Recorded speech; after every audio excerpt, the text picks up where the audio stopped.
We don't know exactly when or where this story happened, but nevertheless, it's been shared millions of times because it has something important to offer and everyone should get to hear it. It's about the fact that we never know who our classmates may become in the future.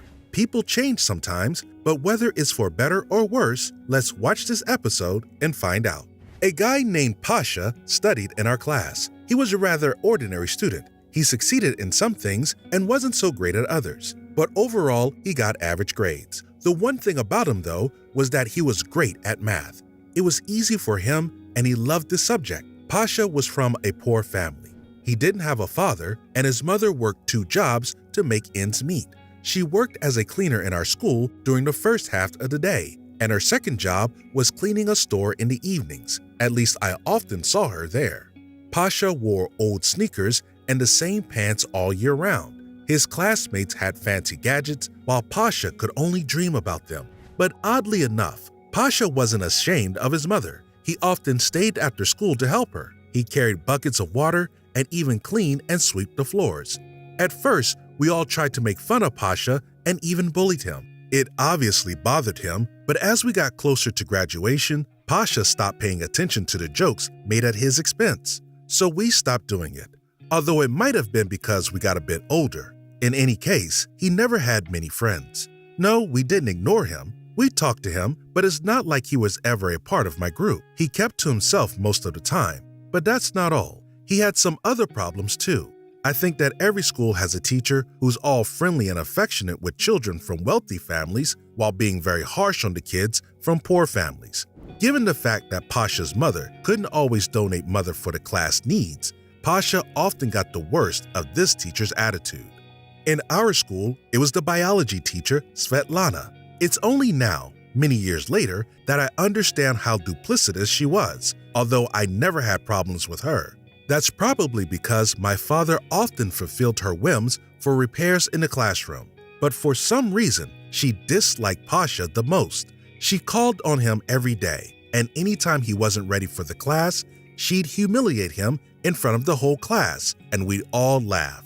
When we were in the 11th grade, and there were only 2 months left before the graduation, she finished her typical speech directed at Pasha with an offensive phrase, which I remember to this day. "Remember, Pasha, the cleaner's son will never be a businessman, just like a businessman's son will never stoop to the level of a cleaner." Pasha listened to her silently, only biting his lips. I would probably have never written this story if it wasn't for a recent incident, which influenced me greatly.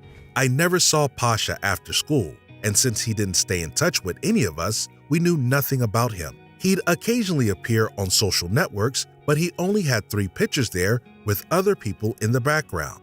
By the way, it's been 20 years since graduation, and someone casually suggested having a reunion. And for the next 6 months, we couldn't pick a date because, as it often happens, everyone had their own issues, work, children, etc. Finally, we found a date that seemed to work out for everyone. I'm not sure why, but we decided to meet at one of the restaurants in our city. Svetlana was also invited because she was our homeroom teacher. Some half an hour after we got there, she began to ask everyone about their lives and achievements. It was actually interesting to learn that someone was a manager in a large company and was very proud of it. Someone drove a taxi and someone was unemployed. When it was Pasha's turn, she sarcastically asked, what was it that he was doing for a living? "Svetlana, I build houses." Pasha answered vaguely. "I see, so you're a construction worker," the teacher affirmed. "Something like that," Pasha answered with a smile. The fun continued. There was a lot to reminisce about. Many haven't changed at all, and many have changed completely. Towards the end of the night, when people were beginning to leave one by one, that same Pasha, the son of the former cleaning lady who helped her wash the floors many times, announced that he'd paid for everything himself and the money that each of us had already paid would be refunded. Many people, including myself, tried to talk him out of it, emphasizing how expensive it would be for him. And then something very unexpected happened. "It's my restaurant," he said, "and I really like to treat you all to this dinner. You're my classmates." Most of all, I remember the face of Svetlana. After the reunion, Pasha offered to take her home in his car.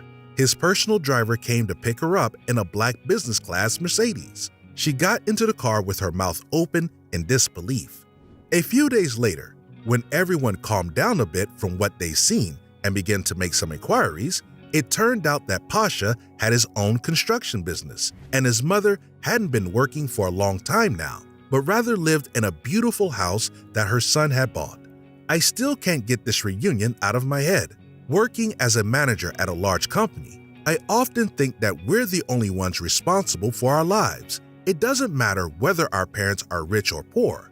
All that matters is who we want to be and our willingness to work for it. But it's even more important to always remain human.